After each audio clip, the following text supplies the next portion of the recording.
Rangkum sebuah film berjudul The Inheritance tahun 2024, di mana film ini akan menceritakan tentang seorang miliarder yang mengundang semua anaknya untuk berkumpul di hari ulang tahun ke-75 demi mempertaruhkan harta warisannya. Seperti apa ceritanya? Yuk langsung saja kita masuk ke alur ceritanya.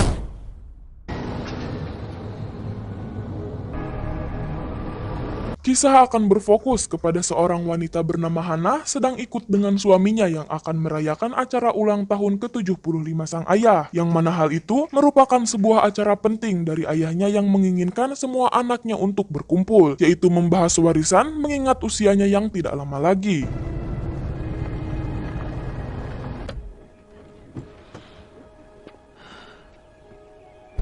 Di sana, sudah ada si kakak pertama bernama CJ, bersama kembaran tak identiknya bernama Madeline, di mana mereka terlihat kurang menyukai keberadaan Hannah karena yang diundang hanyalah keluarga intinya saja. Namun sang suami yang bernama Andre pun meyakinkan bahwa ayah mereka pasti tidak merasa keberatan akan kehadirannya. Of course he did. He wanted his whole family here.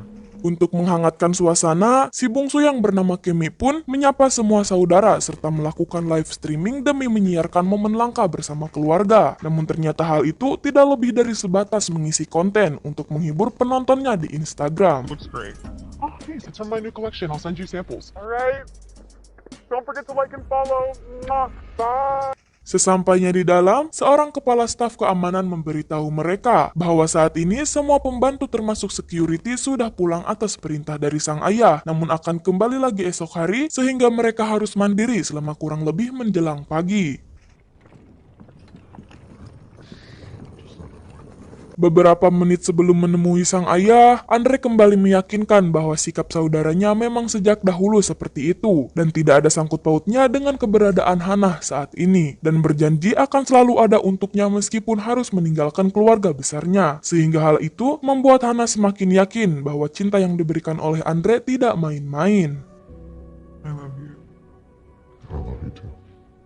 Sementara itu, para saudara yang sudah menunggu cukup lama merasa kesal, terutama CJ yang selalu beranggapan bahwa Hannah akan membawa dampak buruk untuk adiknya. Namun Kemi yang sudah mengenal sosok itu cukup dekat pun mengingatkan untuk selalu berpikir positif, kecuali Madeline yang hanya merasa kecewa atas keputusan Andre memilih Hannah sebagai istrinya.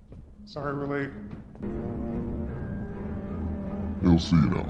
Dan inilah sosok sang ayah, terlihat sangat bahagia karena kembali berkumpul dengan semua anaknya. Dan di sana ia langsung memberikan penjelasan mengenai dirinya yang sebentar lagi akan meninggal, namun bukan karena penyakit, melainkan tepat pada malam ulang tahunnya kali ini akan ada seseorang yang datang mencoba membunuhnya sebelum tengah malam.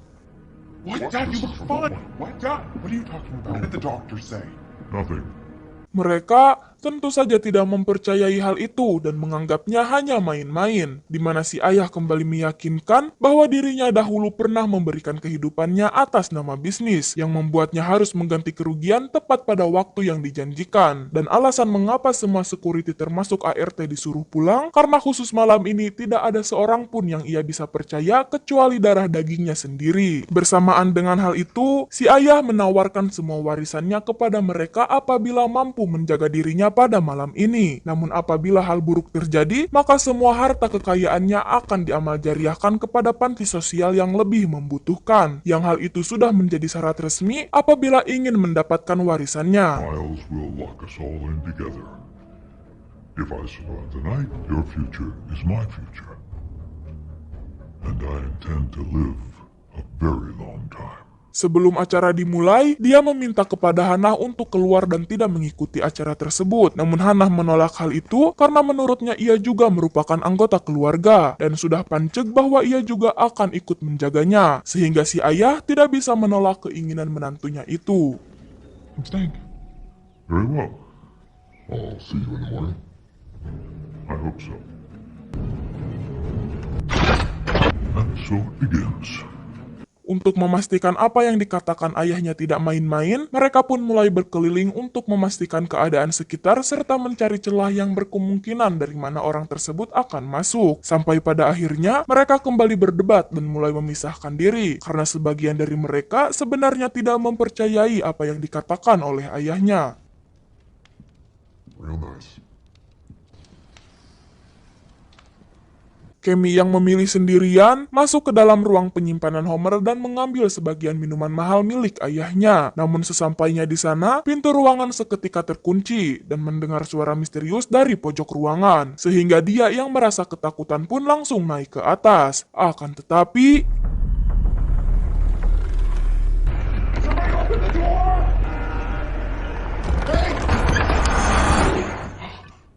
Sementara itu, Andre dengan istrinya kembali menemui sang ayah untuk menanyakan apa yang sebenarnya terjadi. Sampai akhirnya si ayah pun kembali bercerita bahwa bertahun-tahun yang lalu ia pernah membuat kesepakatan bisnis, di mana kesepakatan tersebut harus dibayar dengan nyawa seseorang. Dan saat ini merupakan waktu di mana ia harus membayar semuanya. Maybe we can help.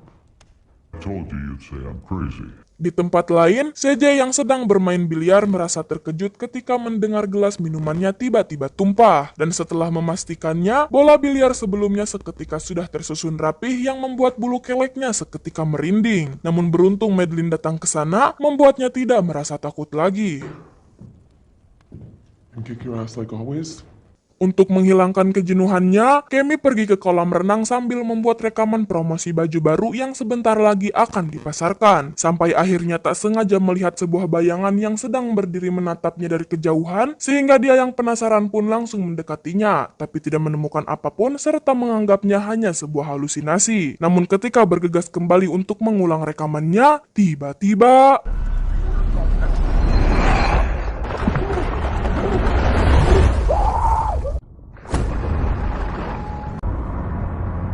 Mereka yang sedang sibuk main biliar dihampiri Andre yang mengajaknya pergi mencari Kemi. Dan setelah menemukan keberadaannya, mereka hanya bisa termenung sambil memberikan pendapat atas apa yang terjadi kepadanya. Dan menganggap bahwa saat ini sudah ada orang lain yang menerobos masuk ke dalam rumahnya. If someone's been in the house the whole time. No one can get in, Drew. Untuk kembali memastikannya, mereka menghampiri si ayah dan mengajaknya pergi ke lokasi Kemi saat ini. Dan di sana, dia merasa bersalah serta memberitahu jika saat ini bukanlah manusia yang sedang mengincarnya, melainkan roh jahat. Sehingga mereka yang sebelumnya menganggap ayahnya sudah kurang sehat pun semakin heran dengan apa yang dikatakan oleh beliau. Tammy's death doesn't change anything. You still have to keep me alive. Demi menghindari hal buruk yang akan terjadi, CJ membawa sebuah senjata dengan 2 peluru yang tersisa. Dan di sana mereka meminta kepada si ayah untuk tetap berada dalam ruangan, serta dilarang membuka pintu kecuali mendengar ketukan khas keluarga. Sementara mereka akan terus berjaga menyusuri ruangan sampai jam 12 malam. Dad, remember, don't open the door unless I hear the family knock. Bruce remembered something from our childhood.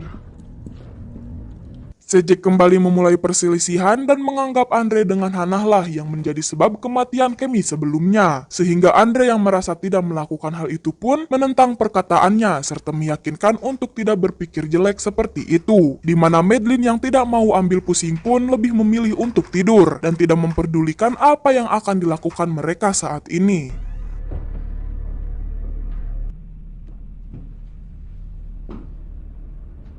Melihat jasad Kemi sudah tidak ada di kolam renang, membuat Hannah was-was dan memilih untuk keluar dari tempat tersebut. Di mana Andre yang mengetahui akan rumahnya dilapisi anti peluru pun memberitahu jika saat ini tidak ada jalan keluar yang bisa dirusak secara paksa. Namun Hannah tetap bersikeras dan akan tetap mencari celah yang mungkin bisa dilewati. Now there must be some way out of this house. Maybe they missed a door or a window or something. Sementara itu, Madeline yang merasa sedih baru kehilangan adiknya memilih berdiam di dalam kamar sambil memutar mainan tidur yang ada di tempat itu. Sampai akhirnya keanehan pun terjadi tak kala mainan tersebut kembali berputar dengan sendirinya. Sehingga tepat ketika ia melihat pantulan foto Kemi di dalam sebuah cermin, tiba-tiba...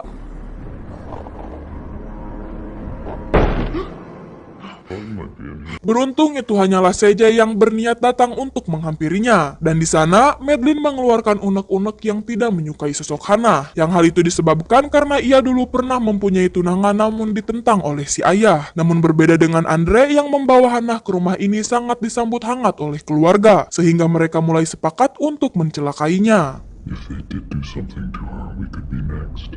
But that means something would have to happen to Drew.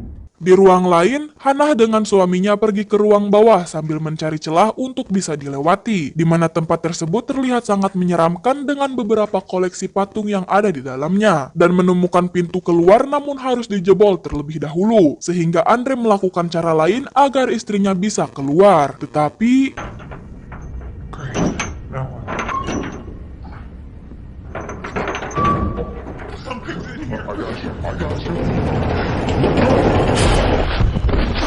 bersamaan dengan itu, semua patung yang ada di sana tiba-tiba berbalik menghadap ke arah mereka berdua dan membuatnya merasa aneh akan apa yang sebenarnya sudah terjadi. Dan ketika hendak akan melewatinya, Hannah tak sengaja menjatuhkan salah satu barang dengan lampu yang seketika mulai redup sehingga mereka langsung bergas pergi dari tempat itu.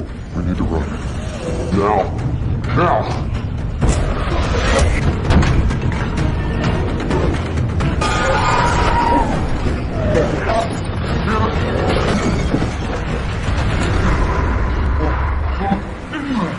Sesampainya di salah satu ruangan, mereka seketika mendengar suara ketukan dan mengira hal itu dilakukan oleh ayahnya. Sehingga mereka yang penasaran pun langsung mencari pusat kemunculan suara tersebut dan menemukan salah satu ruangan besi yang terbuka. Sehingga demi memastikan si ayah ada di dalam, mereka pun akhirnya masuk. Akan tetapi,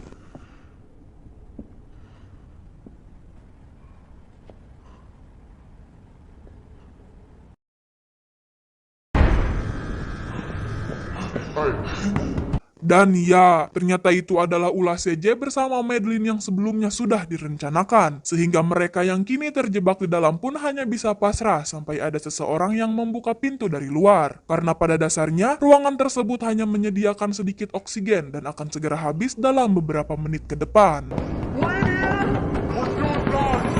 Mereka yang saat ini sedang menyusuri lorong malah mendengar suara ketukan pintu dan melihat sebuah bayangan di belakang, di mana Madeline seketika merasa terpanggil oleh suara Kemi yang seolah memintanya untuk datang. Namun tepat ketika hanya menemukan jejak kaki saja, tiba-tiba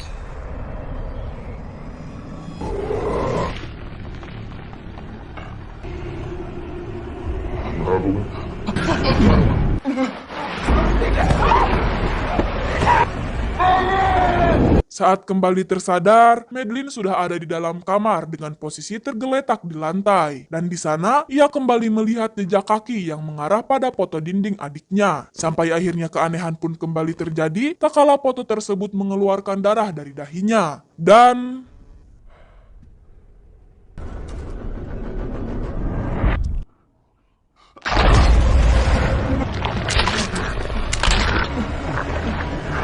beruntung saja tiba ke sana dan berhasil menghentikan sosok tersebut. Namun ketika sudah diberikan satu tembakan, sosok itu pun kembali menghilang, meninggalkan Madeline yang ternyata terkena tembakan sebelumnya. Sehingga ia langsung maut saat itu juga. Siege?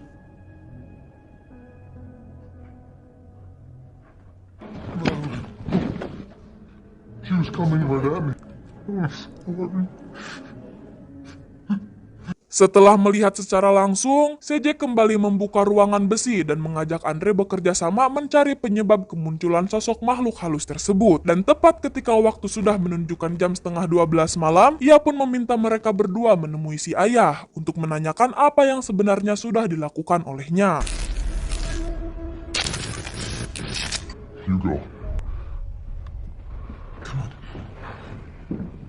Sesampainya di bawah, mereka melihat sosok bayangan hitam yang sedang berdiri menatapnya di pojokan. Sehingga hal itu membuatnya tidak mempunyai pilihan kecuali harus mendobrak masuk ke salah satu ruangan, yang tanpa sengaja malah menemukan penyimpanan rahasia di dalamnya.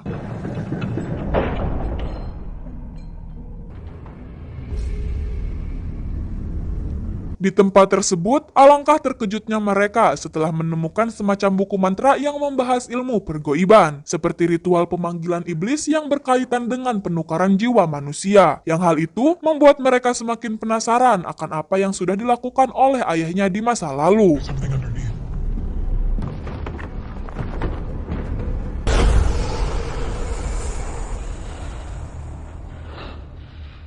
Sementara itu, CJ yang sedang menyusuri ruangan kembali mendapat teror, sampai akhirnya merasa takut dan tak sengaja jatuh dari ketinggian beberapa meter. Dan setelah kembali tersadar, ia langsung dihampiri oleh sosok arwah gentayangan Madeline. Dan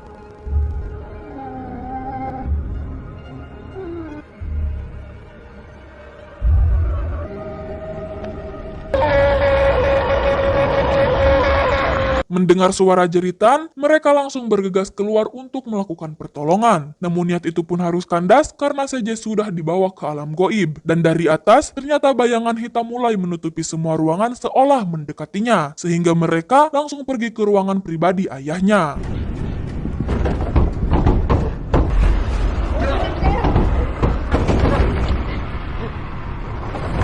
Tanpa basa-basi, mereka langsung menanyakan alasan serta penyebab kemunculan makhluk tersebut, di mana si ayah akhirnya buka mulut bahwa semua kekayaan yang ia miliki selama ini adalah hasil kesepakatannya dengan iblis, serta menjanjikan jiwanya sebagai tumbal sampai umurnya mencapai 75 tahun. Namun setelah istrinya meninggal, ia menyesali perbuatannya itu dan merasa ingin hidup lebih lama lagi. Sehingga demi mencapai ambisinya, ia harus memberikan semua jiwa anaknya untuk dikorbankan. Dan I'm sorry, son. This is one deadline, and I can't wait.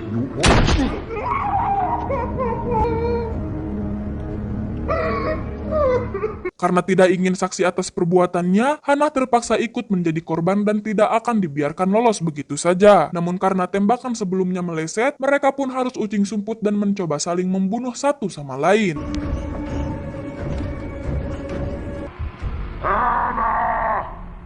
Setelah menemukan sebuah senapan dengan satu peluru di dalamnya, ia harus benar-benar menggunakan alat itu di waktu yang sangat pas. Sehingga inilah yang terjadi. Come and get me.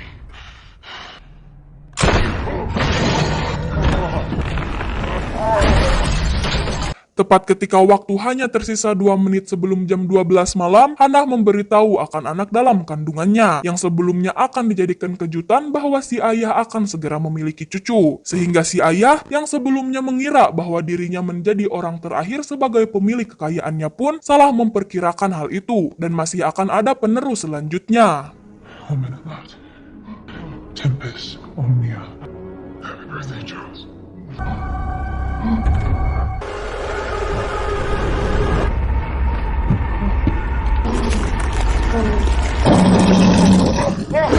Singkat cerita, pagi pun tiba. Setelah semuanya selesai, Hannah pun langsung bergegas pulang dengan membawa perasaan sedih akan kematian Andre suaminya, serta harus menjalani kehidupan baru dengan calon anaknya nanti. Charles? Tamat. Itulah rangkuman untuk alur cerita film kali ini. Tidak lupa saya selalu ingatkan untuk teman-teman semua agar nonton film aslinya juga ya, supaya bisa mendapatkan pengalaman menonton yang lebih baik dan mendukung industri perfilman. Pesan yang bisa kita ambil dari film ini adalah memiliki rasa serakah bisa memiliki konsekuensi yang merugikan, seperti merusak hubungan dengan orang lain, kehilangan kepercayaan, dan bahkan merugikan diri sendiri secara emosional ataupun mental. Tetapkanlah tujuan yang bermakna dan fokuslah pada hal-hal yang penting. Jauhi godaan keserakahan karena kepuasan sesungguhnya datang dari apa yang sudah kita miliki. Terima kasih semuanya, bye-bye.